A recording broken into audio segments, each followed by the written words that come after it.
नमस्कार सबको, कैसे हो आप लोग। बहुत बहुत स्वागत है आप लोगों का फिर से मेरे चैनल सिंप्लीफाई लर्न में। और आज हम पढ़ने वाले हैं राइट टू एजुकेशन।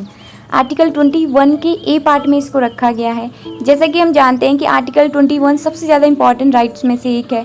क्यों? क्योंकि इसमें बताया गया है राइट टू लाइफ का अधिकार, कि जीने का अधिकार हर एक मनुष्य को, प्रत्येक मनुष्य को मिलेगा, जो कि इंडिया के अंदर क्या कर रहा है, रिसाइड कर रहा है।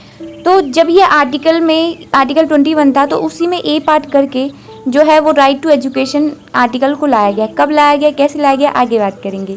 तो अभी बेसिक जान लेते हैं राइट टू एजुकेशन का मतलब क्या है। जैसे कि हम जानते हैं कि जब इंडिया आज़ाद हुआ, तो इंडिया में बहुत ज़्यादा जो थी वो पॉवर्टी थी, बहुत ज़्यादा जो थी लोग जो थे वो एग्रीकल्चर में ज़्यादा फोकस थे। तो ऐसा देखा गया कि जो गांव के लोग थे उनको एजुकेशन का एक्सेस हो पाना, उनके आसपास स्कूल्स नहीं होते थे, अगर होते भी थे तो आप सुनेंगे कि पहले के टाइम पे लोग जैसे मेंशन करते थे कि अरे हम तो पता है अपने स्कूल के लिए इतनी इतनी दूर पढ़ने जाते थे। तो वो चीज़ें जो थी वो सोसाइटी में पहले के टाइम पे बहुत ज़्यादा थी कि आसपास किसी स्कूल का ना होना, यदि किसी बच्चे को पढ़ना तो उसको बहुत दूर जाना पड़ता था। तो इसकी वजह से भी जब जब हमारे देश को आज़ादी मिली, तो उसके काफ़ी टाइम बाद जो है वो राइट टू एजुकेशन को लाया गया। क्यों? क्योंकि पहले भी ये अधिकार नहीं भी था, तो भी बच्चों को ये तो था कि हाँ, माँ बाप को बच्चों को पढ़ाना है, लेकिन ये राइट नहीं था, फंडामेंटल्स में नहीं दिया हुआ था।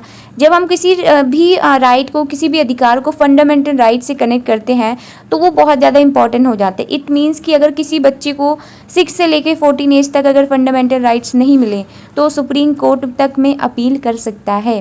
क्यों? क्योंकि उसको 6 से लेकर 14 ईयर्स तक हमारे आर्टिकल 21 के ए पार्ट में बोला गया है कि उस बच्चे को क्या मिलेगी, राइट टू फ्री एजुकेशन मिलेगी। आप थोड़ी सी बात करते हैं फैक्ट्स पर। Right to education is added by introducing a new article 21A in the chapter on fundamental rights in 2002 में हुआ था ये। और कब, कौन से कॉन्स्टिट्यूशन अमेंडमेंट से किया गया था? 86 constitution amendment. Okay, it was a long standing demand so that all children in the age group of 6 से 14 and their parents can claim compulsory and free education as a fundamental right. तो ये जो right है ये एक बच्चों को तो मिला ही था, बच्चों के लिए तो ये फंडामेंटल राइट्स था, लेकिन बच्चे, छोटे बच्चों को कैसे पता होगा कि उनको पढ़ाई करनी है, उनको स्कूल जाना ही जाना है। 6 साल के 7 साल के बच्चे को तो इतना नहीं होगा कि हाँ मुझे जाना है। कई बार तो ये होता है कि बच्चे, जो माँ बाप होते हैं वो बच्चों की पिटाई करते हैं, तब वो स्कूल जाते हैं।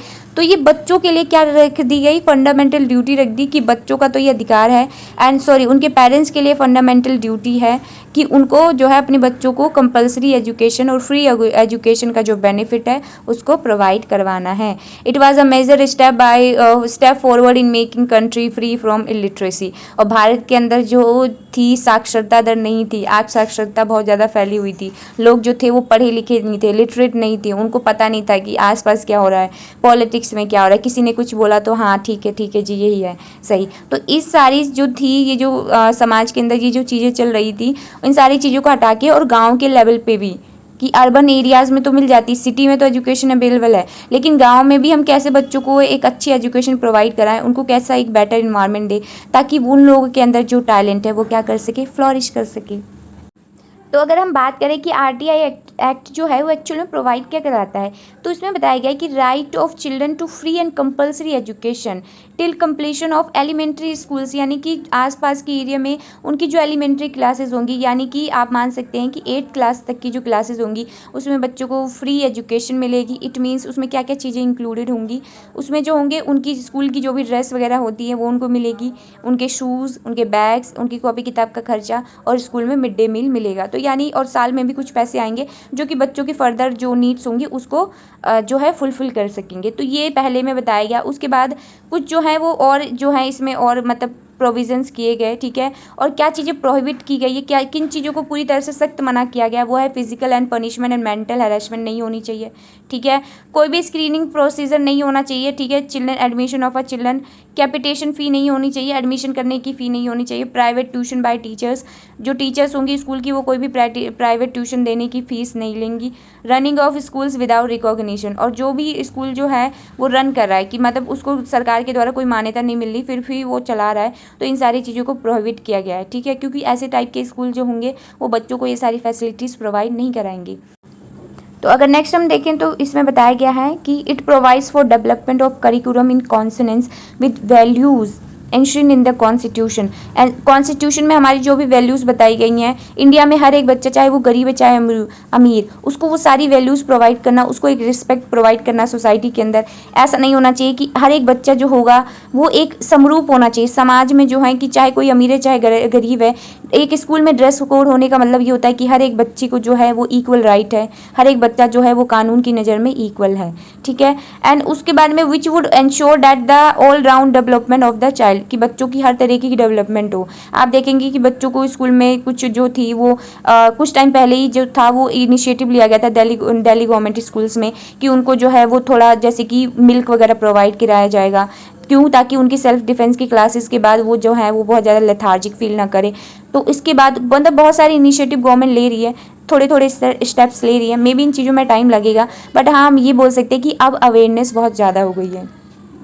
Building on the child's knowledge, potentiality and talent and making the child free of fear. तो इसका मतलब यही है कि चाइल्ड्स के अंदर नॉलेज होनी चाहिए, पोटेंशियलिटी होनी चाहिए, अपने टैलेंट को रिकॉग्नाइज करें, ठीक है। और चाइल्ड जो हो वो डर से, भय से, ट्रॉमा, एंजाइटी, ठीक है, इन सारी चीज़ों से क्या हो, वो फ्री हो। क्योंकि गवर्नमेंट जो है वो बहुत अच्छे से जानती है कि जो बच्चे हैं वो हमारी साइड जो हैं वो फ्यूचर की रिफ्लेक्शन होते हैं, कि हमारे फ्यूचर कैसा होगा वो डिपेंड करता है कि अभी जनरेशन के बच्चे कैसे हैं, कैसे वो सोच रहे हैं, कैसे वो एक्ट कर रहे हैं। Through a system of child friendly and child centred learning, यानी कि बच्चे जो हैं उनका बचपन भी ना छीने और बच्चों को उनकी एक जो है वो आज़ादी भी मिले पढ़ाई के साथ साथ, ताकि जो बच्चा है वो अपने आप को जो है वो फ्लॉरिश कर सके, समझ सके कि एक्चुअल में स्कूल में जो पढ़ाया जा रहा है वो सिर्फ ये नहीं कि थ्योरेटिकल नॉलेज है, वो प्रैक्टिकल नॉलेज कैसे बन सकती है, उसको हम कैसे अपनी लाइफ में इम्प्लीमेंट कर सकते हैं। कोई कविता स्कूल में पढ़ाई गई तो उसका क्या मतलब है, उसको क्यों पढ़ाया गया, उसका क्या मोटिव था एक्चुअल, और उससे हम क्या सीख सकते हैं। तो ये सारी चीज़ें जो थी इनकी पहले जो थी वो इतनी इतनी क्रिटिकल थिंकिंग पे जो है वो फोर्स नहीं दिया जाता था, बट अब ये सारी चीज़ें बहुत ज़्यादा सोसाइटी में हो गई हैं। अब जो गवर्नमेंट है वो बहुत ज़्यादा फोकस करिए कि बच्चा जो है वो चीज़ों को एनालाइज करे, वो सिर्फ राइटिंग करने में, हॉलीडे होमवर्क में और इन सारी चीज़ों में बिजी ना रहे, बल्कि बच्चा इन सारी चीज़ों पे भी ध्यान दे कि वो कैसे क्रिएटिव चीज़ों को इन्वेंट कर सकता है, कैसे अपने आप को मोर क्रिएटिव बना सकता है, और कैसे जो है वो आगे चल के हमारे देश का फ्यूचर जब बच्चों पे डिपेंड है तो हम कैसे उनको जो है वो प्रेजेंट मॉडर्न जो सिनेरियो है उसके साथ साथ बच्चों को कैसे एक एडवांसमेंट दे सकते हैं उनकी लाइफ में, उनके माइंडसेट में।